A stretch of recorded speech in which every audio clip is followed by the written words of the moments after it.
It happened on my father's 60th birthday, right in front of more than 50 guests packed into our family's grand living room. The chandeliers glowed, the champagne glasses sparkled, and for a moment it felt like we were celebrating something that actually mattered. But then, with a smirk curling across his face, my father raised his glass and announced, "You're adopted, Elias, so I removed your name from my will." The room erupted into laughter. Some of my relatives doubled over, clapping each other on the back as if this humiliation was part of the entertainment. My younger brother Victor chuckled the loudest, his smug grin pointed directly at me. My sister Clara shook her head with mock pity, leaning closer to whisper something to a cousin who laughed even harder. My father basked in the attention, enjoying every cruel second of it. The only person not laughing was my mother, Marian. She sat frozen in her chair, her hands gripping the tablecloth as if holding herself steady against a storm. Her eyes darted toward me, full of silent apology, but she said nothing. She never challenged him in public, not even when the target was me. I stood there, staring at all of them. My chest burned, but not with shame. They expected me to shrink, to walk out humiliated. Instead, I walked forward through the laughter, every step deliberate. The room quieted as I reached the long banquet table where the gifts were displayed. Without saying a word, I placed mine on the polished surface. It wasn't wrapped in bright paper or tied with a ribbon. It was a single envelope. Dozens of eyes followed me as I slid it into the center, then tore it straight down the middle.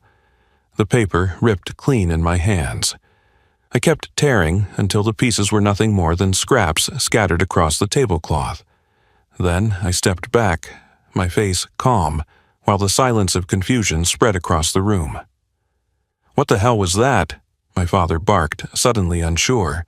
He tried to keep his confident tone, but I could hear the tremor beneath it. The same people who had been laughing seconds ago now stared at the shredded pieces, curiosity replacing their cruelty.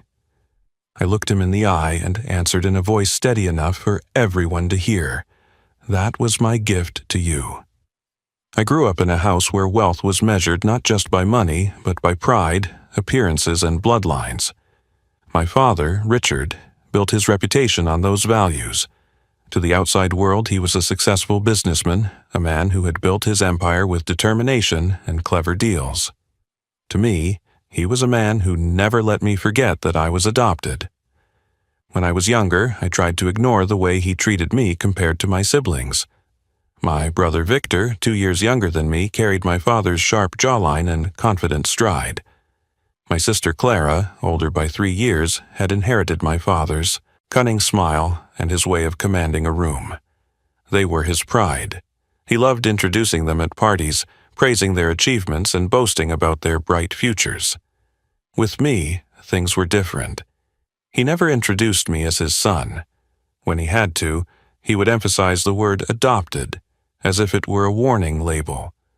At family dinners, he often skipped over my accomplishments, even though I worked harder than Victor and Clara combined.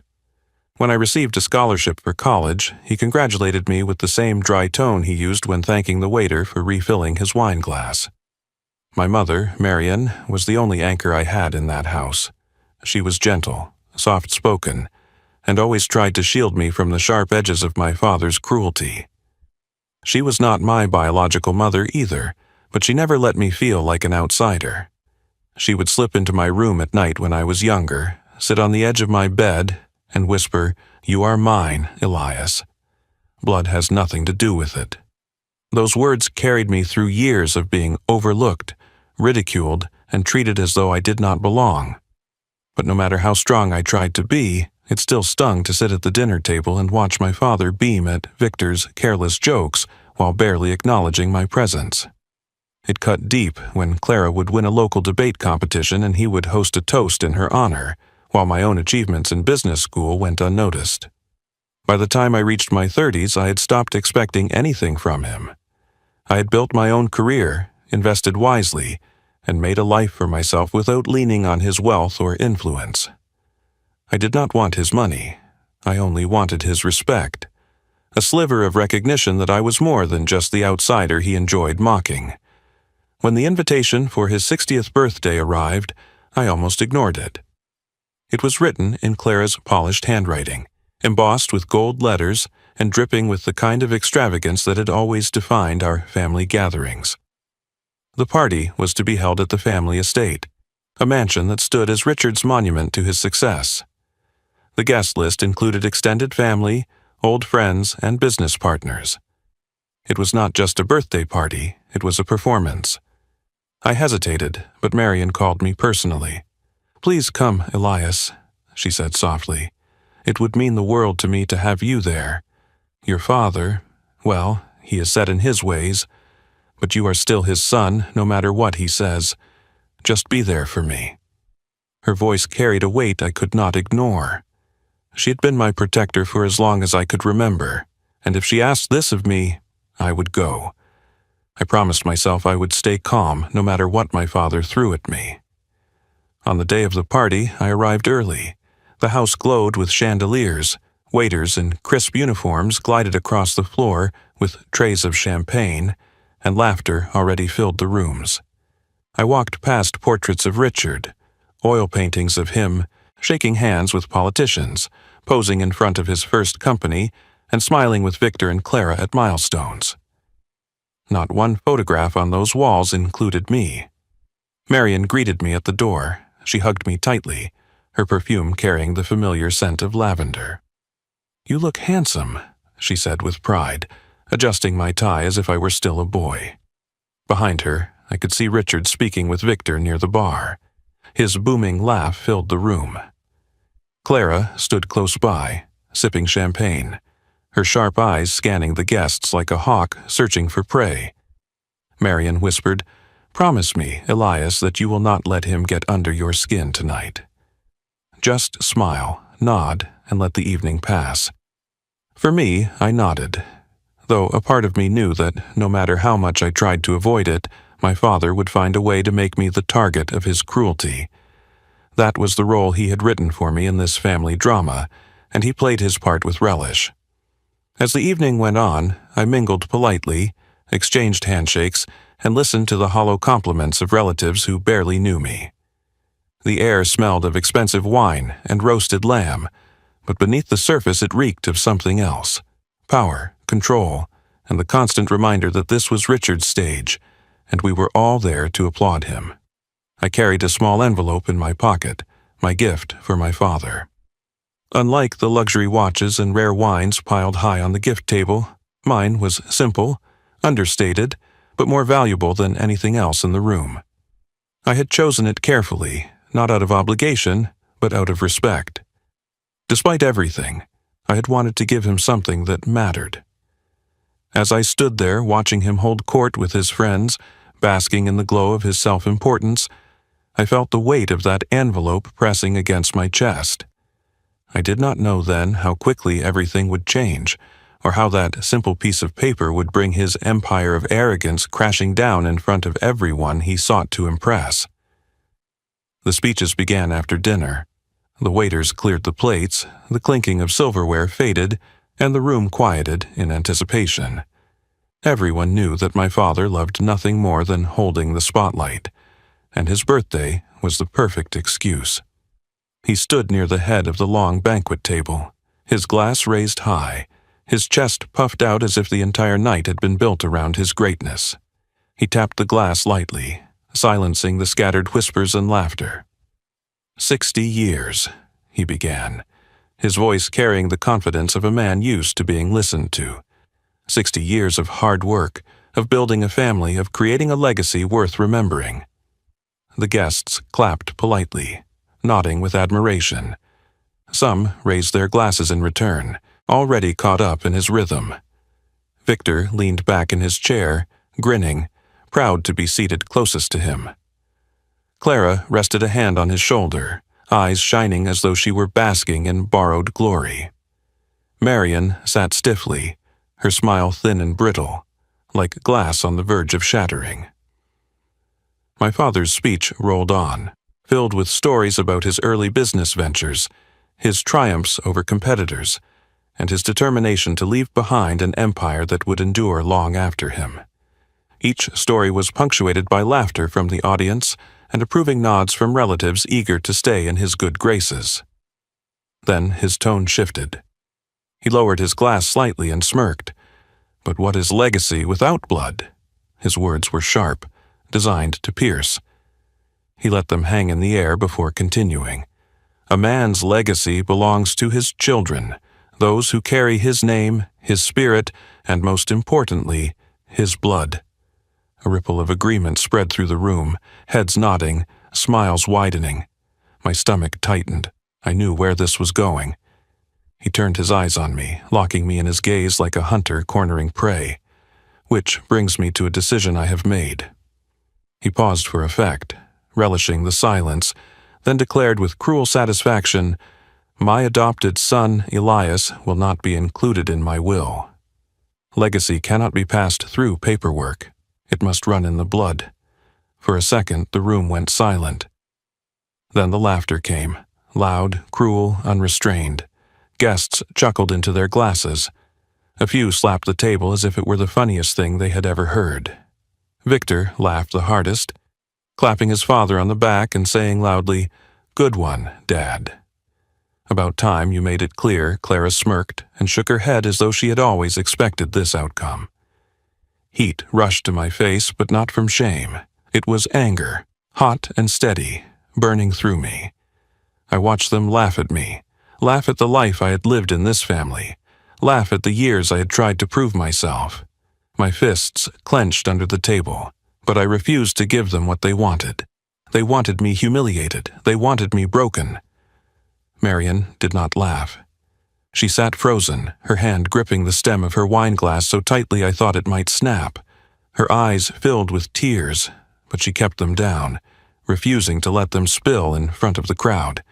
She glanced at me, her expression a mix of sorrow and apology, silently begging me not to react in anger. Inside, a storm raged. Every insult, every dismissal, every time my father had introduced me as the adopted one instead of his son, crashed through my mind. This was his final act, his public declaration that I did not belong, and he wanted the world to celebrate it. The laughter continued, echoing off the high ceilings, filling the ornate room with cruelty. Some guests looked uncomfortable but laughed anyway, unwilling to stand against Richard's authority. I caught the eye of an old family friend, a man who had known me since I was a boy. He looked away quickly, ashamed to be caught enjoying the spectacle. I could have walked out. That would have been the easiest choice. Leave them to their celebration of blood and wealth.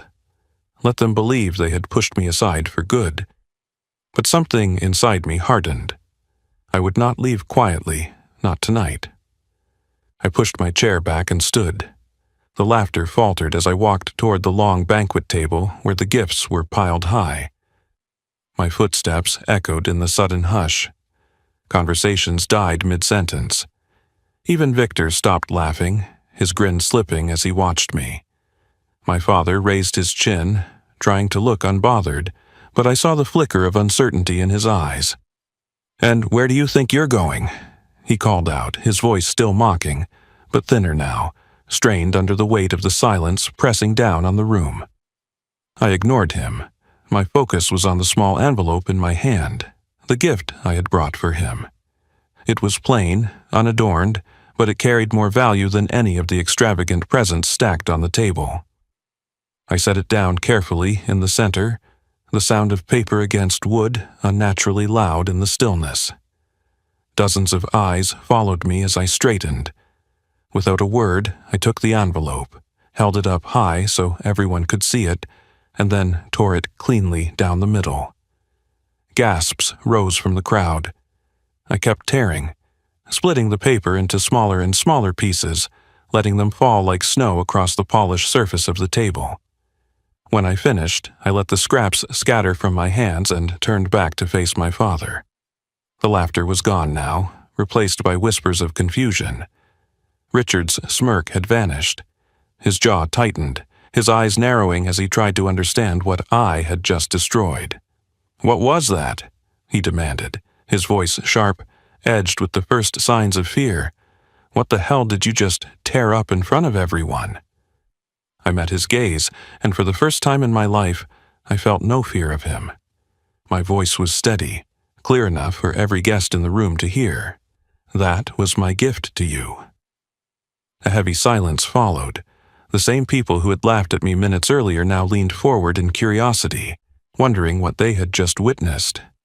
My father's face hardened, but behind his bravado, I saw the first cracks. He did not know yet what he had lost, but he would soon. The scraps of my gift still lay scattered across the table, fluttering slightly from the draft of the air conditioning. The room remained silent except for the faint hum of the chandeliers overhead. I could feel every eye in the room on me. Some were wide with shock, others narrowed with curiosity. The laughter that had filled the house moments earlier had died completely, leaving behind a heavy weight pressing down on everyone. My father broke the silence first. "Elias," he said, slowly, his voice dropping lower. "What did you just do?" His expression was no longer smug. His forehead furrowed, his lips pressed into a thin line, and for the first time that evening he looked uncertain. I stood tall, letting him stew in the discomfort. "I gave you my gift," I answered calmly, "and I made sure you could never keep it." A murmur rippled through the guests. Heads turned. Whispers filled the edges of the room.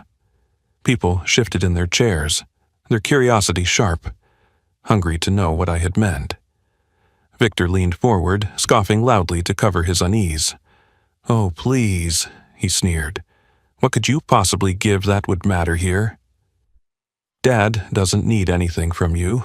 This is just another one of your little attention grabs." Clara smirked, tilting her head with that same superior glare she had mastered since childhood. Pathetic, really. Even at his birthday, you still make it about yourself. I ignored them both. They had always played their roles as my father's loyal shadows, echoing his cruelty and basking in the approval it brought them. My words weren't for them. They were for Richard. My father stepped closer to the table, his eyes narrowing at the pile of torn paper. He tried to sound commanding, but there was a faint quiver in his tone. "Pick that up and explain yourself." Right now, I shook my head. "No, Dad. You wanted to show everyone tonight that I don't belong. You wanted to humiliate me in front of the people you care about most. But what you don't realize is that I came prepared." Gasps rose from the crowd. A woman near the back covered her mouth with her hand. A man whispered something urgently to the guest beside him. The tension in the room had shifted. It was no longer entertainment. It was confrontation, and no one wanted to miss a second of it. Marion's eyes brimmed with tears as she looked at me. She reached a trembling hand toward me as if she wanted to stop me, but she didn't speak. She had spent years keeping peace, but in this moment she understood something had changed. Richard's jaw tightened.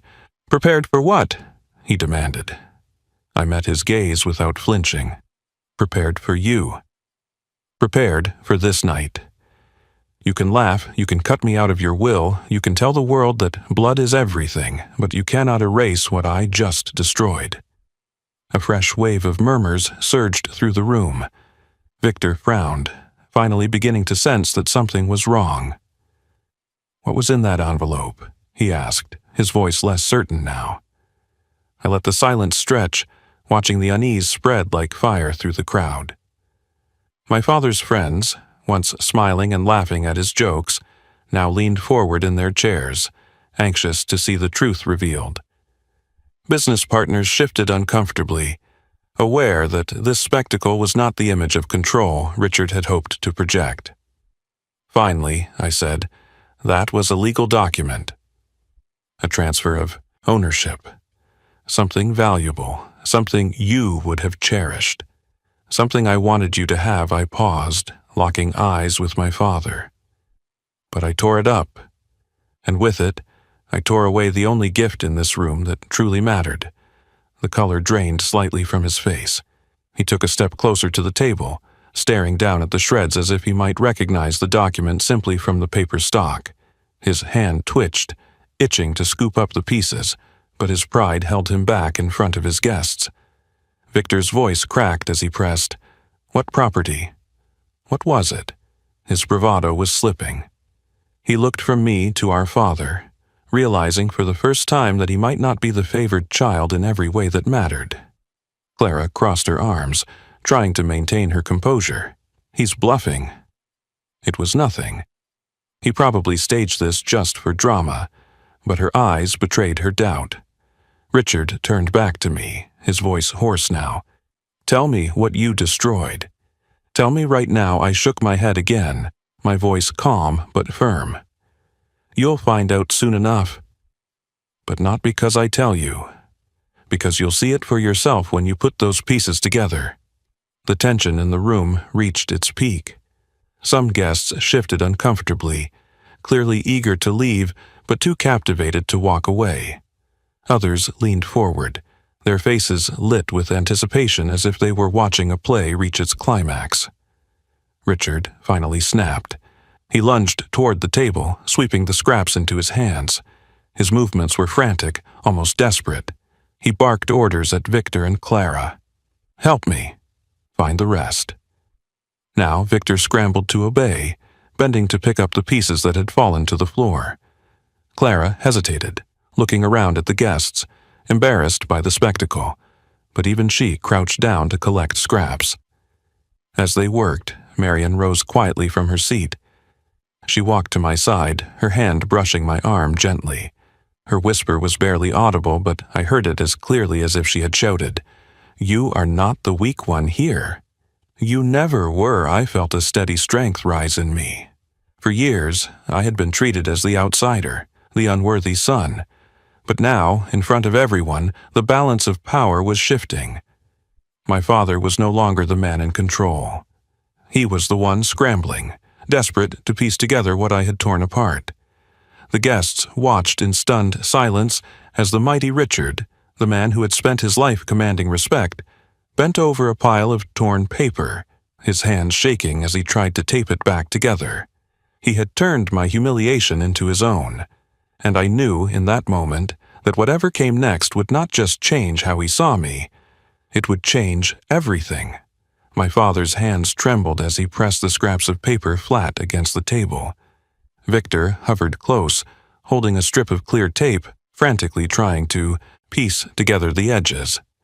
Clara crouched down, smoothing the smaller fragments, her face pale, but determined to maintain her composure. Their movements were hurried, clumsy, and desperate. The same guests who had laughed earlier now sat in complete silence, watching the proud patriarch of the family scramble like a man drowning. The sound of the tape pulling free echoed unnaturally loud in the quiet room. My father's face glistened with sweat, his jaw tight, his lips moving in muttered curses as he tried to force the torn pieces back into order. His reputation, his authority, his very image of control, all of it was unraveling before the people whose respect he demanded most. Finally, the words began to form again. The jagged strips of paper lined up, revealing black ink on official letterhead. Guests craned their necks, murmuring as they realized what he was holding. My father stopped taping, his eyes scanning the partial sentences, his breath catching as the truth became clear. The document was a deed transfer. Signed, notarized, and legally binding, it had given him ownership of one of my most valuable properties, a commercial building in the heart of the city worth millions. I had intended it as a gesture of respect, a way of showing him that despite everything I still valued him as my father. That envelope had carried more than just a gift. It had carried my attempt at peace. By tearing it apart in front of everyone, I had revoked it. The property was no longer his. He had lost it before he had even known it was his to gain. His face drained of color as the reality struck. His hands froze midair, the taped fragments shaking in his grip. The room erupted in whispers, sharp and urgent. "It was a deed," someone hissed. "He gave him a property." Another voice added, "And now it's gone." Just like that, Victor's mouth fell open. "You were giving him that building?" His voice cracked with disbelief. That was supposed to be ours. He turned on me, fury flooding his expression. You set us up. You planned this to humiliate him. Clara's mask of superiority shattered. She stared at the taped fragments, her jaw slack, her confidence evaporating. For the first time, she looked uncertain, vulnerable. My father's voice broke the murmurs. It was low, hoarse, and stripped of the power he had wielded all night. Why, Elias? Why would you do this? I stepped forward, my voice steady, carrying through the room. Because you never saw me as your son.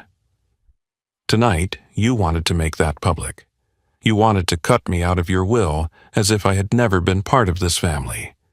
So I showed you what it feels like to lose something you thought belonged to you. That building was yours, Dad. I signed it over to you, but I took it back the moment you tried to erase me. Gasps swept the room. Some guests shifted uncomfortably in their seats, ashamed of the laughter they had joined earlier. Others sat forward, riveted by the downfall of the man they had admired. Marian's eyes glistened with tears as she reached for me. She did not say anything, but her face shone with pride and sorrow all at once. Richard's hands dropped the taped fragments. They scattered again across the table, useless now. His shoulders sagged, the fight draining out of him. He had spent his life believing his power came from control, wealth, and bloodlines. In one moment, I had ripped that illusion apart. You think this makes you strong? He spat finally, though his voice wavered. You think tearing up a piece of paper changes anything? It changes everything, I replied, because that paper wasn't just property. It was proof that I cared, even after everything you did to me. I wanted you to have something meaningful, something that said, I was still willing to stand by you as your son, but you threw me aside in front of everyone, so I threw away the only chance you had to keep me. The silence that followed was crushing. My words hung heavy in the air, undeniable and final. Victor slammed his fist against the table, his anger spilling over. You ruined everything, he shouted. Do you have any idea what you've done to us? I turned to him calmly. I know exactly what I've done. I've shown you that wealth doesn't buy loyalty, and blood doesn't guarantee love. You wanted me gone, cut out, forgotten. But tonight, it's you who will remember me every time you see what your father lost. Clara said nothing. She sank back into her chair, her arms wrapped tightly around herself, her confidence shattered. Richard stood frozen, his eyes fixed on the broken fragments of the deed. His face was pale, his hands limp at his sides. For the first time in my life, I saw fear in his eyes. Not fear of me, but fear of the truth. He had built his world on dominance and appearances, and in one night it had collapsed in front of everyone he sought to impress. Guests began to murmur again, some rising quietly from their seats, unwilling to stay in the presence of a man so thoroughly undone. A few looked at me with respect, others with disbelief, but no one looked at Richard with admiration anymore. I turned toward the door, my decision final. Happy birthday, Dad, I said, my voice calm, almost gentle. Enjoy the gifts from the people who laugh at your cruelty. Mine is gone, just like the respect you thought you still had. As I walked away, I heard chairs scrape, whispers intensify, and the sound of my father collapsing into his seat. The man who had spent his life towering over everyone was left small, powerless, and broken. I left the dining hall with my back straight and my steps steady. Behind me, the whispers followed like a tide. Guests who had come to celebrate Richard's dominance now spoke in hushed tones about his collapse. The man who had laughed at me, who had treated me as a shadow in his own house, had been left pale and shaking in front of his entire world. I did not look back. For the first time in my life, I did not need his reaction to validate my actions. In the foyer, the golden lights of the chandeliers reflected off polished marble. But to me, the house no longer felt like a fortress of intimidation.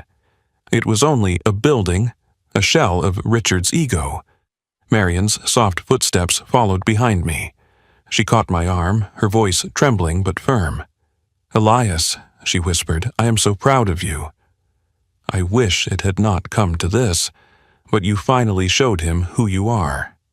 I turned to her, the woman who had been my anchor all my life. "I did it for myself, Mom. Not to hurt him, but to finally let him see what he threw away." She nodded, her eyes shining. "You always were the strongest one." He just never wanted to admit it. She hugged me tightly, and I let myself hold on, not as the outcast, but as her son, the one she had always loved without conditions. When I walked out into the night, the cool air hit my face like freedom.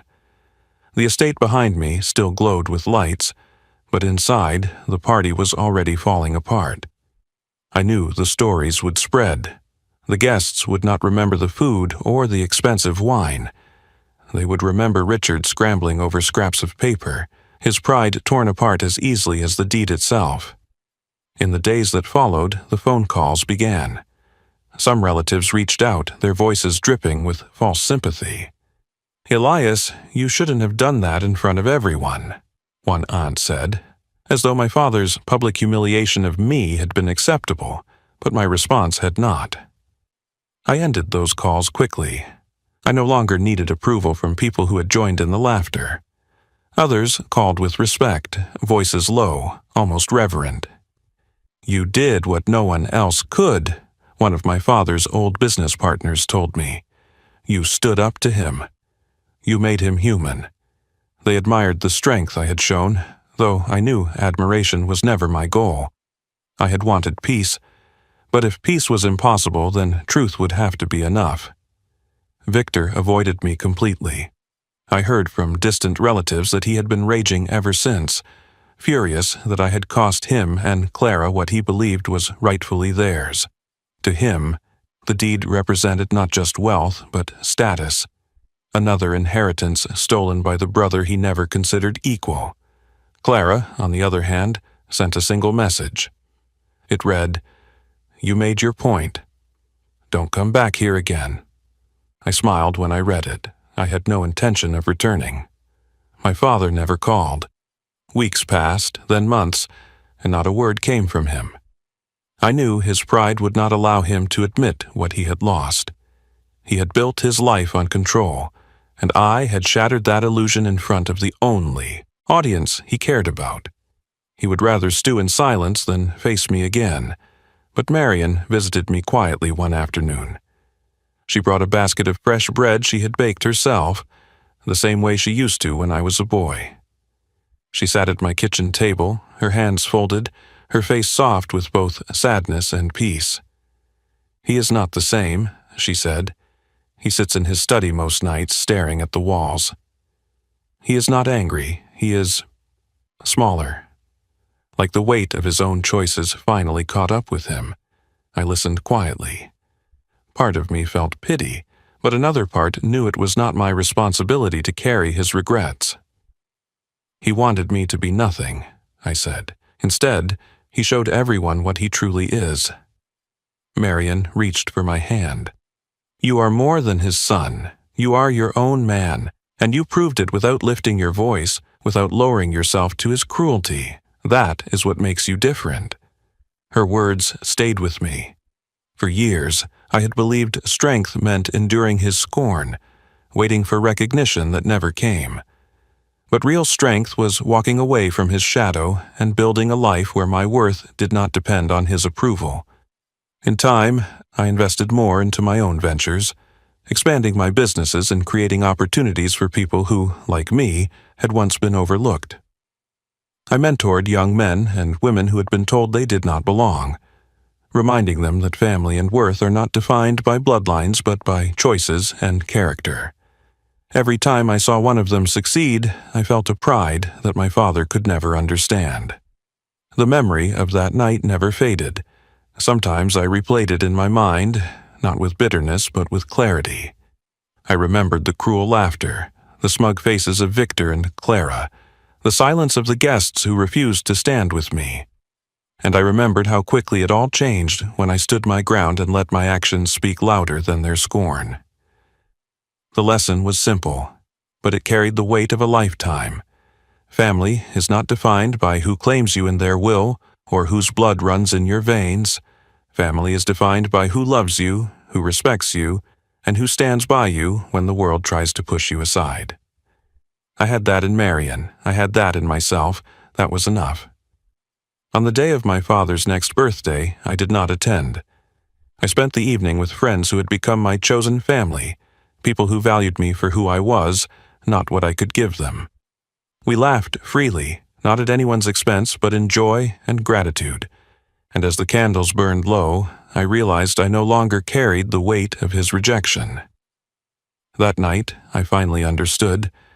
Walking away was not losing. It was winning. Because the man who had tried to erase me was the one left hollow, while I was the one who had found freedom. And that is the truth of what happened the night my father tried to erase me. He thought his words could break me, but all they did was set me free. I walked away from that house no longer chasing his approval, no longer craving a place in his shadow. I finally understood that strength is not about being accepted by people who refuse to see your worth. Strength is about standing tall, even when the world tries to tear you down. If my story connected with you, if it made you feel something, then let me ask for one thing. Like this video, share it with someone who needs to hear it, and leave a comment below. Tell me what family means to you, or share a moment when you chose yourself over someone's cruelty. And if you want to hear more stories that dig deep into the heart, subscribe to this channel. Your support means more than you know, and it helps me keep telling stories that matter.